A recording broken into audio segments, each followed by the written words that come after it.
하나님 아버지, 우리가 믿고 섬기는 우리 주 예수 그리스도 그분이 하나님이심을 우리가 또 이 시간 말씀을 통해서 확인하며 우리 주 예수 그리스도로 인해서 우리에게 주시는 은혜와 축복이 우리의 삶에 넘치게 하옵소서. 예수님의 이름으로 기도합니다. 아멘. 예수님께서 안식일에 38년 된 병자를 고치십니다. 38년이라는 기간을 걷지 못하고 누워있으면서 다른 사람의 도움이 없으니 살아갈 수 없는 인생이 우리가 지난주에 함께 상고했던 말씀입니다. 38년 동안 누워서 구걸을 했다. 사는 겁니까? 아니면 목숨만 붙어 있는 겁니까?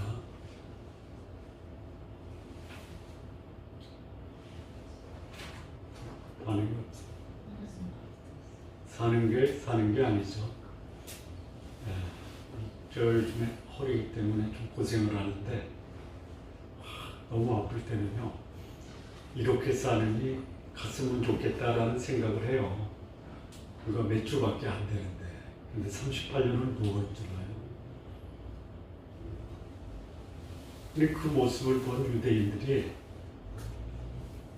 그 38년 됐다가 치유돼서 자리를 들고 걸어간 그 38년 되었던 병자를 정죄를 해요. 뭘로 정죄하냐면 안식일에 자리를 들고 걸어가는 거 잘못됐다, 옳지 않다라고 정죄해요.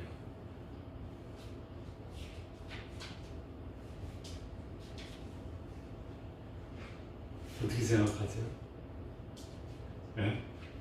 만약에 그렇게 옳지 않다라고 정죄한 그 사람이 38년 동안 그야말로 구걸하기 위해서 정죄에 누워있다. 그런데 어느 날 치유가 됐다. 어떻겠어요? 안식일은 뭐 하는 거예요? 안식하는 거죠. 자, 이 38년 된 병자는 38년 동안 안식이 있었어요. 사망의 음침한 골짜기에 누워 있었던 거예요. 근데 그에게 새로운 삶을 줬죠. 이게 안식 아니에요? 근데 안식이 없었던 사람에게 안식일에 안식을 줬다고 정죄하는 사람은 안식이 있어요? 없어요. 안식일에 자리를 들고 가지 않는 게 안식하는 게 아니죠. 안식일에 하지 말아야 될 것이 있는데 뭐를 하지 말아야 돼요? 어떤 거를 하지 않았으면 좋겠어요? 여기 유대인들이 행했던 거 하지 않아야 돼요. 뭐예요? 다른 사람을 비난하고 정죄하는 거, 이거 하면요 안식 못하는 거예요. 네? 누군가를 비난하면요 안식이 사라지는 거예요. 누군가를 미워하면 안식이 사라져요. 근데 안식일날 미워하고 정죄하고 비난하고 안식일날 하지 말아야 돼요. 물론 다른 날도 하지 말아야 되는데요, 거짓말하지 말아야 돼요. 안식일날 거짓말하면 이거 안식 안 하는 거죠. 근데 정작 안식일날 안식을 얻은 사람이 안식일날 안식하지 못하는 사람이 비난하고 정죄하는. 누가 고쳤냐 그랬더니 몰라요. 그래서 성전에 가서 나를 고치니가 예수다라고 하니까 이제는 예수님까지 어떻게 해요? 박해를 해요. 그러므로 그들이, 유대인들이 안식일에 그 일을 행했다라고 해서 예수를 박해하게 되니라. 16절에요. 16절은 없네. 16절. 그러므로 유대인들이 안식일에 그 일을 행한다 해서 예수를 박해해요. 박해. 안식하지 못한 사람들의 삶의 그 특징을 보면요, 안식하지 못해요. 안식하지 못하는 것들이 뭐냐면요. 다른 사람 비난하고 정죄하는 거예요. 그리고 안식일날 안식을 주는 사람을 받게 해. 예? 본인은 안식을 못해요. 예. 그래서 예수님이 뭐라고 그래요? 그들에게 이렇게 오늘 이제 말씀이 시작이 되는 거예요.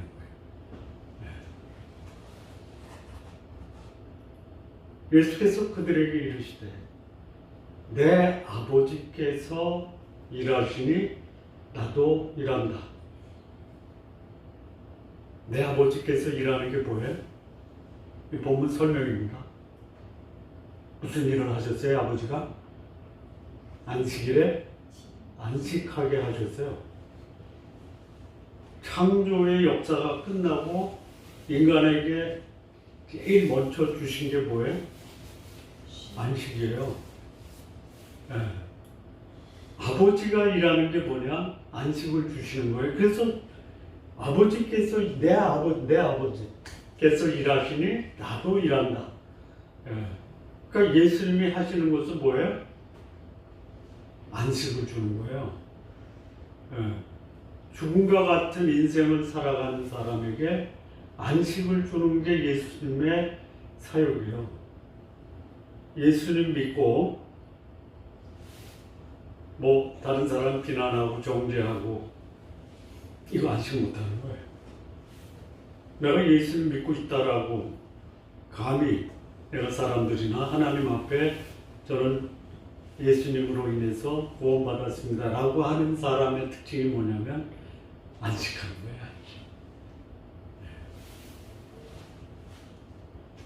죽음과 같은 인생에서 살맛 나는 인생을 사는 게 예수님 믿고 신앙생활을.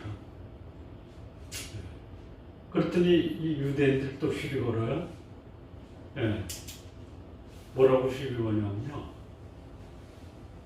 안식일을 범할 뿐만이 아니고 하나님을 자기 친아버지라 하여 자기를 하나님과 동등하심으로 삼으심이더라. 이 기가 막히게 그 예수님의 말에 핵심을 꼬집어내요. 내 아버지께서 일하시니 나도 일한다라고 하니까 거기서 뭐가 들린 거예요? 하나님을 뭐라고 불렀어요? 내 아버지라고 그래요. 자, 그럼 유대인들은 하나님을 아버지라고 안 불러요? 불러요. 하늘에 계신 우리 아버지란 말이에요. 근데 여기서는 예수님은 개인적인 그런 차원에서 내 아버지예요.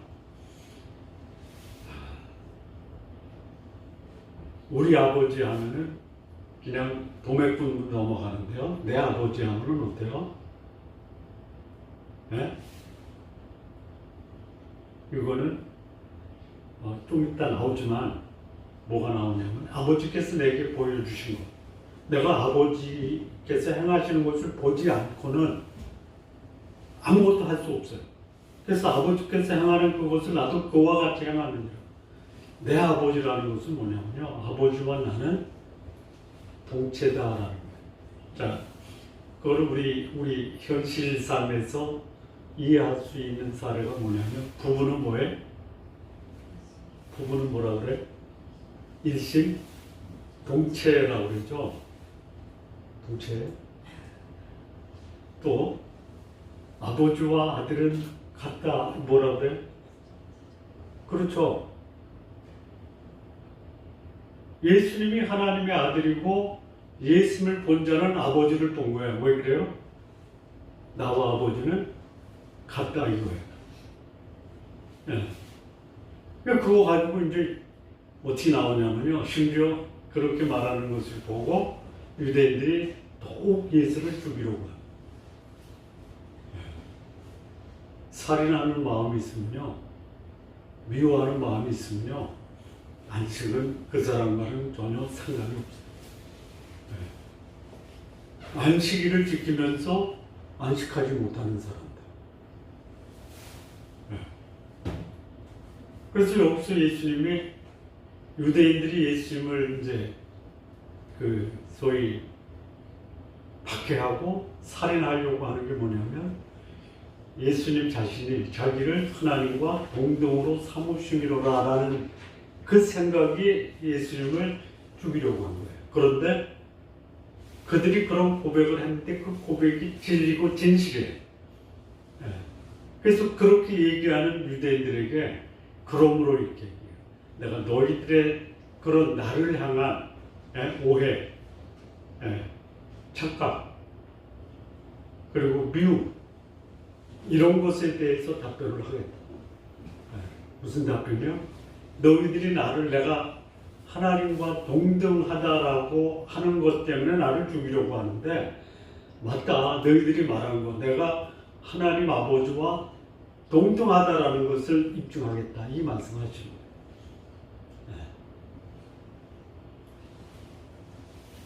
자, 동등하시다라는 것이요. 여기 이제 21절이죠. 아니 21절 죄송합니다. 19절. 네. 진실로 여기 이제 이 7절에서 30절까지 진실로가 3번 나와요. 이 진실로는요 함부로 쓰면 안 됩니다. 함부로 쓰면 안 돼요. 네. 저 진실로라는 말은요 우리가 쓰는 말 중에 어떤 말이 진실로라는 말일까요? 좀 속된 말로 하면요. 내가 장을 짓지. 장 지져보셨죠? 장을 짓지 않는다고 프로포즈 했어요? 네? 수준 높게 했어. 맹세하는 거예요. 중대 선언이에요. 중대 선언이 뭐냐면 내가 스스로 아무것도 안 하고 아버지께서 나에게 보여주신 것, 내가 본 것, 보지 않고는 아무것도 안 한다. 스스로 아무것도 할 수 없다. 아버지께서 내게 보여주신 것, 내가 본 것만 한다. 아버지가 행하신 그것을 나도 그와 같이 행한다. 그것이 뭐예요? 안식하게 하신 거예요. 창조의 역사 속에서 인간에게 제일 먼저 하나님이 해주신 게 뭐예요? 안식이에요. 예수 이 땅에 오신 게 제사함의 문제죠. 왜요? 안식하게 하죠. 죄가 우리를 묶고 있는 한 안식이 없어요.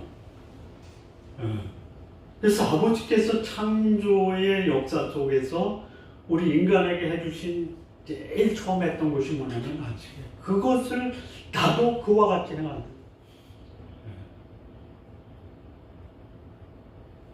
아버지와 아들이 동등되신 그 근거가 뭐냐면요.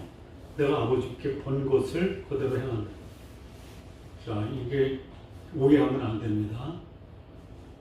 모방하는 게 아닙니다. 모방하는 사람 있어요. 여러분, 그 원작과 모조품의 차이가 뭐예요?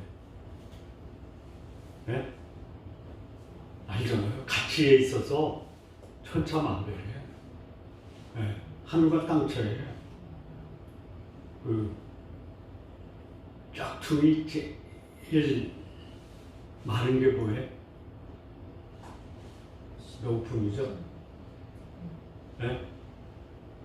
그 스위스의 롤렉스라고 그래요. 롤렉스 하나에 3천만 원이래요. 네? 그런 거 몰라? 그런데요, 이 짝퉁이요, 이게 짝퉁인지 아닌지 모른대요. 롤렉스의 짝퉁이 그 뭐라 그러죠? 원품의 10배가 시중에 유통된대요. 10배. 그런데 10배니까 90%는 짝퉁 아니에요. 근데 스위스의 롤렉스를 제조하는 회사의 짝퉁 분배회사가 이게 짝퉁인지 원품인지 구분을 못한대요. 여러분 그 영화 보셨어요? 공작? 네? 흑금성? 네. 그 인민무력부의 제1부부장이 흑금성을 데리고 북한의 백화점을 갔는데 계속 그 롤렉스 시계 거기서 안 떠나더래요.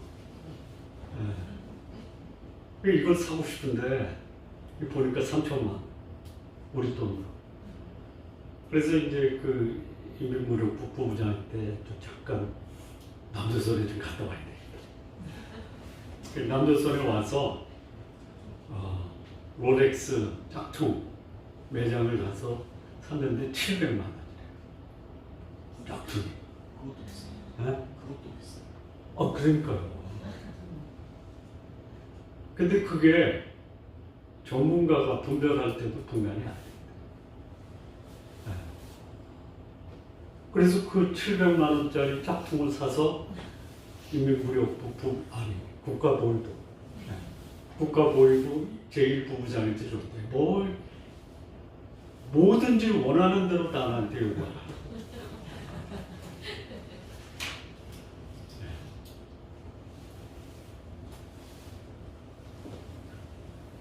이 짝퉁이에요. 근데 여기 예수님이 하는 것은 뭐예요? 짝퉁이 아니라 원품이에요. 왜요? 모방이 아니고 예수님은 하나님 본 사람이 있어요? 볼 수가 없어요. 하나님을 본 사람이 없어요. 근데 누가 봤어요? 아버지 품속에 있는 독생하신 하나님이 아버지를 보여준 거예요. 네. 자, 이 봤다라는 것은요,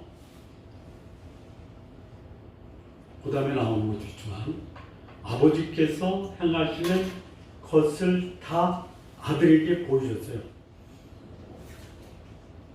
이게 누구예요? 아까 얘기했지만 부부는 일심동체죠. 아버지와 아들은 부전자존이죠. 그 외에는요, 한 개인의 삶이 그 두 관계 외에는 보여주지 않죠. 볼 수도 없죠. 예? 이게 뭐예요? 하나야, 하나. 여기 예수님이 하나님이다라고 말씀하시는 근거가 뭐냐면 아들 하나님이 아버지의 행하시는 것을 보고 그대로 행하세요. 예. 모방이 아니라 이걸 다른 말로 뭐라고 그래요? 순종이라고 하는. 예. 아들은 아버지를 순종해요. 그리고 이 아버지는 아들을 사랑하셔서 자기가 행하는 그 모든 것을 다 보이세요. 그것뿐만이 아니에요. 이보다 더 큰 것도 보이세요. 네. 그래서 너희로 놀랍게 여기게 하시고, 네. 아들은 아버지의 모습대로 그대로 따라서요. 순종이에요. 네. 순종. 네. 아버지는 자신의 모든 것을 다 보여주시고 이보다 더 큰 일도 보여주셔서 예수님이 하는 일을 보고 사람들이 놀라요. 그러니까 이 유대인들이 놀라니까 이게 인간 세상에서 있겠어요? 없다. 근데 예수님이 내가 하나님이다라고 하니까 놀라는 거야. 믿지 못해서 놀라는 것도 있고 진짜 예수님이 향하는 걸 보면 놀랄 수밖에 없어요. 근데 인정하고 싶지 않은 거예요. 박해하고 죽이려고 하는. 자, 그래서 여기 보면 이보다 더 큰 일, 예수님이 하신 게 뭐냐면 아버지가 창조 시에 행하셨던 안식을 주신 거를 했어요. 근데 아버지가 아들을 사랑하다 보니까 안식뿐만이 아니에요. 더 큰 일도 하게 했어요. 당시에 유대인들이 볼 때 안식일을 지키는 게 참 소중한데 안식보다 더 큰 일을 하게 하셨어요. 예수님에게 그 권한을 주셨어요. 세 가지의 세 가지. 첫째는 뭐냐면요. 아버지께서 죽은 자를 살리신 같이 아들도 자기가 원하는 자들을 살리신다. 예수님이 하나님이신 것을 증거하는 사례 세 가지가 나와. 첫째는 뭐냐?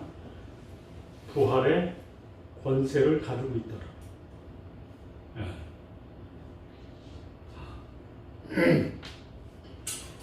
성도님들, 내가 죽음 같은 인생을 그야말로 생명력 넘치는 삶으로 사셔야 돼. 그러니까 내가 예수님을 믿고 있다라는 증거가 뭐냐면요, 죽음 같은 인생을 생명 있는 삶으로 변화시켜요. 이게 있어요. 그런 사람들이 있어요. 이게 복음의 능력이고 예수님의 능력이고, 오늘도 하나님은 예수 그리스도를 통해서 죽은 영혼을 살리세요. 예수님이 그거 하시는 거예요. 아버지께서 죽은 자들을 살리신 것 같이 아들도 자기가 원하는 자들을 원하는 자들이 누구예요? 예수님이 딱 정해가지고 너를 내가 원한다, 이거 아니죠? 예수님이 하나님이다라고 믿는 자들을 살리십니다. 그게 24절에도 나오잖아요. 내 말을 듣고 나 보내신 이를 믿는 자 영생을 얻어요. 무덤에 있는 자들이 또는 죽은 자들이 아버지의 아들의 음성을 들을 때가 오나니 곧 있더라. 듣는 자는 살아나는 거죠. 예수님이 하나님이신 그 증거의 첫 번째는 뭐냐? 그분은 그를 믿는 자를 살아나게 하십니다.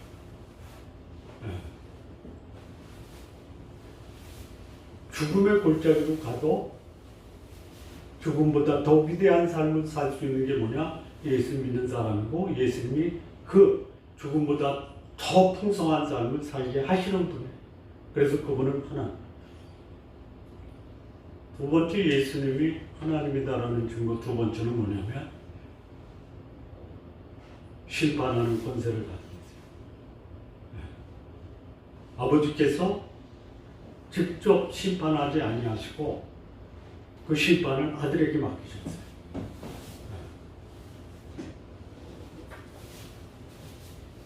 여러분, 인간 세상에서 누군가가 나를 정죄하고 심판한다, 받아들일 수 있어요? 비근한 예로 교도소에 가서 왜 오셨어요? 그러면 뭐라 그래요? 억울하게 봤다. 법적인 효력이 있어서 판사가 내린 판결을 거부할 수는 없잖아요. 받아들이지 않아요. 마음으로. 이게 인간 세상에서 벌어지는 심판의 양상이에요. 그런데 예수님이 하시는 심판은 뭐예요? 내가 내 마음대로 하지 않고 나를 보내신 이의 뜻대로 심판하기 때문에 내 심판은 나 의롭다라 했어요. 5장 30절. 그게 하나님이에요. 의로우신 심판. 어떤 인간에게도 하나님은 심판하는 권세를 준 적이 없어요. 다만 인간 세상에서 한 공동체를 유지하기 위해서 판결하는 역할을 주셨어요. 그러면 그는 어떻게 해야 돼요? 진리와 공의로 심판해야 돼요.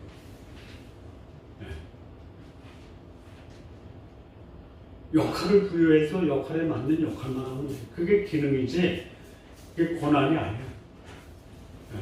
예수님은 심판하는 권한을 가지셨어요. 그리고 그분의 심판은 의로운 심판. 그래서 그분의 심판 앞에서는 누구도 억울하다라고 말할 수 없어요. 자, 내가 지금 오늘 하나님의 아들 예수 그리스도의 심판을 받고 있다라고 그야말로 뭐라 그래요? 실감할 수 있는 그 경우가 있어요, 없어요? 있어요, 없어요? 있어요. 뭐예요?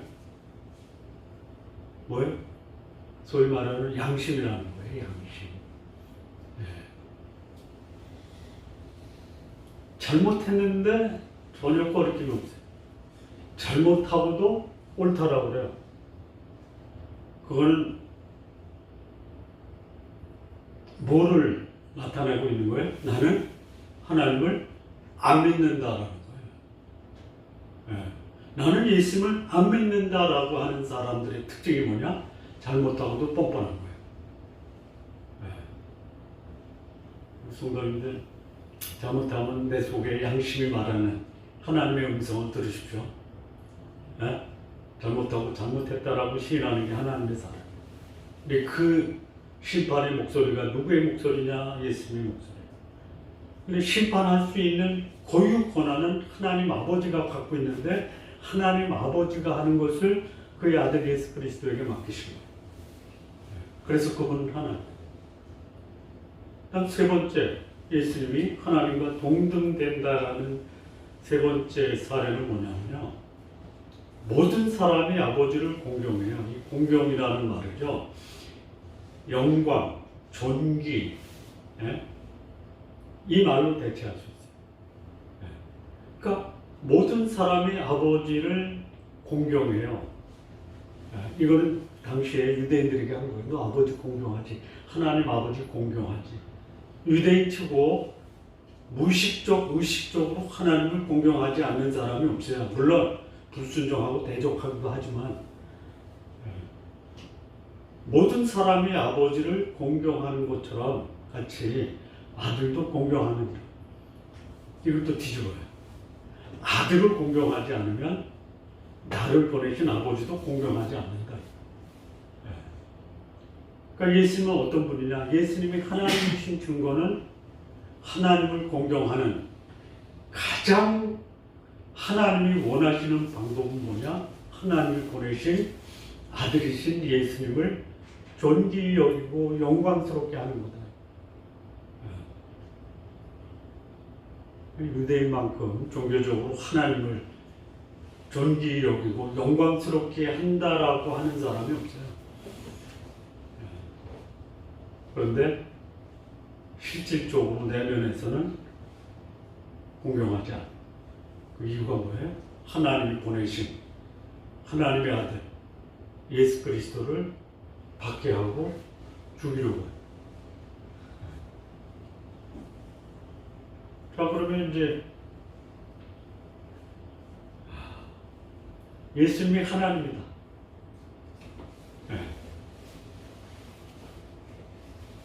사랑과 순종의 교제, 보고 보이시고 아버지가 하는 것을 아들이 하면서 그 하는 세 가지, 부활의 권세, 심판의 권세, 그리고 예수님은 하나님의 영광을 그대로 받으시는 분, 그걸 공유하신 분. 그럼 이 말씀이 오늘 우리에게 어떤 교훈을 주느냐? 24절을 보면요. 진실로 진실로 너에게 이르노니 내 말을 듣고 내 말이 누구죠? 나 보내신 이에요. 내 말을 듣는다라는 것은 나 보내신 이를 믿는, 그러니까 나를 믿는 것과 나를 보내신 이가 똑같아. 자, 이 듣다라는 말이요.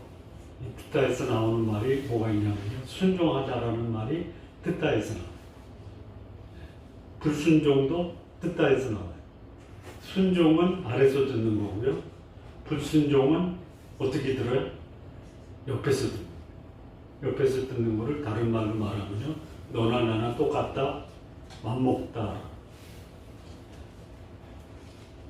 그러니까 예수님께 순종하는 자는, 내 말을 듣는 자는 나를 보내신 이를 믿는 것과 같다.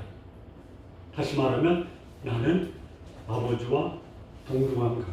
그럼 이 사람에게 뭘 줘요? 영생을 얻어. 그러니까 인생 살만 날려면 어떻게 살아야 돼요?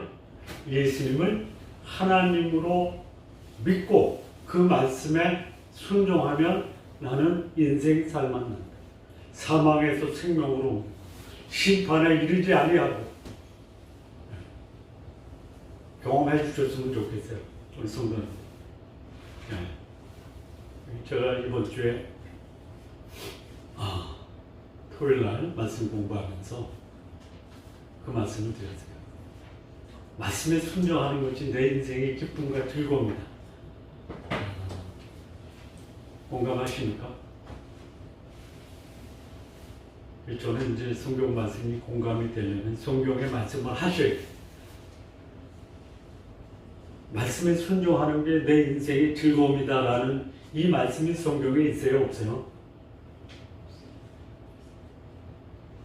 없어요? 있어요. 무지개 많이 나와요. 뭐 찾아드릴게요. 설교 원고에 없는 거예요? 시편 119편에 보면요.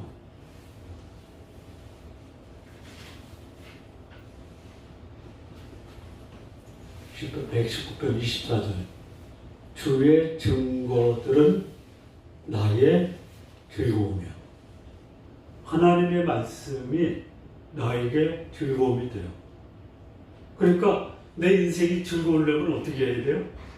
하나님의 말씀에 귀를 기울이고 그 말씀이 증거는 확실한 진실이에요.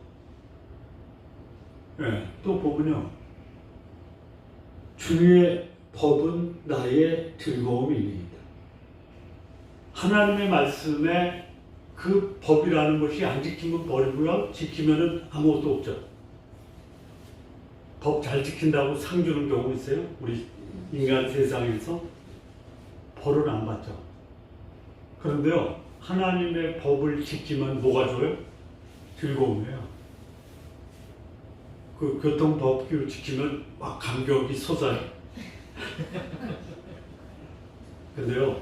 하나님의 법을 지키면요. 이 속에서 감격이 올라와요.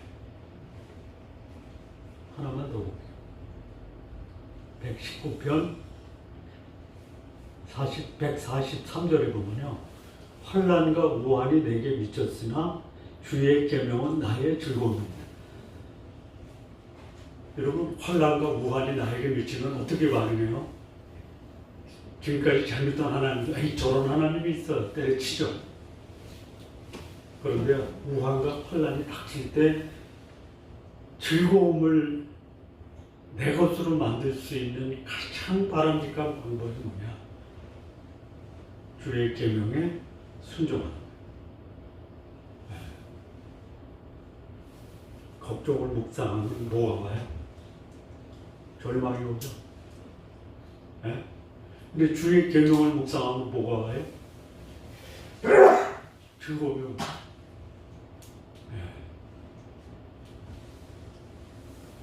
마음이 괴로울 때 어떻게 하시라? 즐거움을 찾아라. 즐거움을 찾는 비결은 말씀에 순종. 여기 하나님, 예수님을 하나님으로 믿고 따르는 자에게는 영생이에요. 영생. 삶의 의미와 가치를 발견하게 된다. 내가 살아야 될 의미, 목적, 내가 왜 살아야 되는지를 알 수 있는 게 뭐예요? 예수님을 하나님으로 믿고 순종합니다. 자, 두 번째 있어요.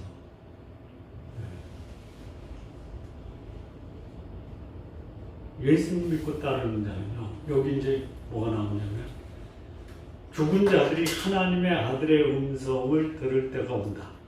언제냐? 지금이다. 그럼 듣는 자는 뭐예요? 살아나리라 그래요. 살아나리라. 이것도 먼저 얘기한 영생의 의미와 같죠. 영생, 이건 부활이에요. 죽어가는 인생이 살아나는 감격을 누리는 게 뭐예요? 하나님의 아들의 음성을 듣는 자예요.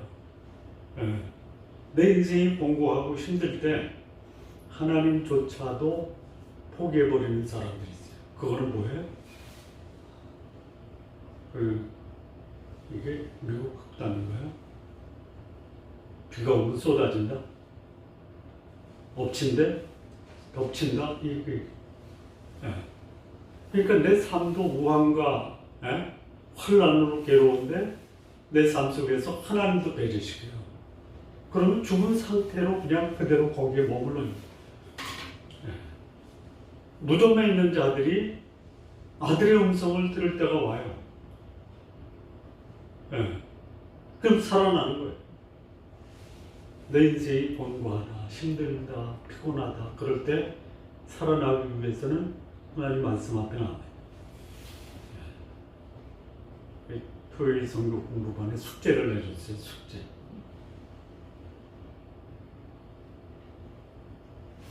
숙제가 뭐죠? 두 번째는 그거예요. 내가 하나님 말씀을 묵상하고 그 말씀대로 순종했더니 즐거움을 경험했다. 한 주간 삶에서 그거 하나씩 발표하라. 이게 숙제예요. 네. 그러니까 죽을 것 같았는데 말씀을 묵상하니까 살아났다. 이 사례. 그러면 이 세 번째, 예수님이 하나님이다라는 교훈이 우리에게 주는 그 교훈이 뭐냐면요.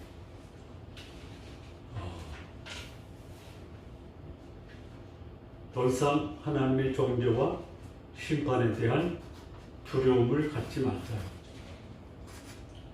인자됨으로 인해서 심판을 아들에게 다 주셨어요. 네. 그리고 무덤에 있는 자들이 아들의 음성을 듣는데 30절에 보니까 뭐라고 그랬냐면 나는 스스로 아무것도 못한다. 안 한다 이거. 네. 내가 내 뜻대로 행하려 하지 않고 나를 보내시니 그분의 뜻대로 행하기 때문에 내 심판은 의롭다. 그러니까 예수 그리스도를 그분의 말씀에 순종하는 사람은요 억울한 일이 없어요. 네. 당당한 심판을 받아요. 네. 조직 생활하면서 정당하게 직원들을 평가해서 보상해줘요. 하려고 하죠. 하려고 해요. 그런데요, 사각지대가 있어요. 예를 들어서 90%는 만족해야 대체로 성공해요. 인사에서. 10% 어떻게 할 거예요? 10%에 대해서도 보상할 수 있는 방법을 찾아요. 제가 직장 생활할 때, 회사 설립 10주년 기념 행사할 때, 키워드가 뭐냐면, 희망이에요, 희망. 네. 그래서 마지막 피날레를 뭐 했냐면, 희망의 꽃이 나시기. 그리고 그 다음 달에 인사가 있었어요. 오늘 한 13년 된 과장이 날 찾아왔어요. 저는 이번 10주년 행사에서 희망을 받습니다. 무슨 희망? 저도 차장으로 승진할 희망을 받습니다. 어떻게 해? 희망의 꽃이를 날리지 않았습니까? 막 감동이 오는 거예요. 13년 동안 승진을 안 하고 포기한 게 아니에요. 네. 제가 이제 사장한테 가서 보고를 했어요. 사장님, 우리 희망의 꽃이만 뿌리는 게 아니라 직원들에게 좀 뿌려줍시다. 응? 뭐야? 아니 13년 된 직원이 차장으로 승진하고 싶은데 사장님 선물 한번 주시죠. 그래? 명단 가져와. 15명을 그러니까 13년 이상 된 승진을 못하고 승진에 대한 기대를 포기하지 않은 직원들 특별 승진 시킵시오. 시켰어요. 이미 승진자 발표를 다 끝냈어요. 저쪽 영남 지방에 있는 영업직 직원에게 전화를 했어요. 제가 뭐해? 술 먹고 있어요. 그러더라고. 왜? 뭐 제 인생이 이제 승진은 이제 끝났잖아요. 이번에 승진했어. 누구세요? 그러더라고. 나 경영지원 부분장이야. 아이 부사장님 저 장난치세요. 내가 너한테 장난치려고 전화했나? 가서 인사 발령 문서 봐. 아니면 총무과에다가 한번 알아봐. 어떻게 되겠어요? 이 15명이요 회사 분위기를 확 바꾸는 거예요. 예수님이 그런 분이에요. 그런 분. 그럼 예수님을 하나님 믿는데 어떻게 해야 돼? 살만나요. 설마 억울하지 않아요. 내가 살아있다는 것에 대한 확실한 보상과 보답을 받고 있어요. 이런 삶이 우리 성도님의 삶 속에 있었으면 좋겠어요. 기도하시겠습니다. 하나님 아버지 감사합니다.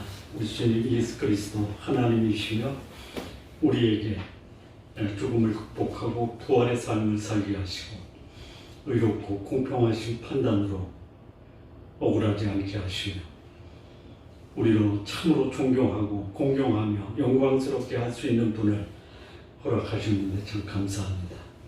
우리의 삶을 살아있다라는 이 삶의 용기와 희망을 갖게 하시고 그리고 우리가 살면서 하나님으로부터 공평한 대접과 보상을 기대하며 살아갈 수 있는 우리 성도님들 되게 하옵소서. 예수님의 이름으로 기도합니다.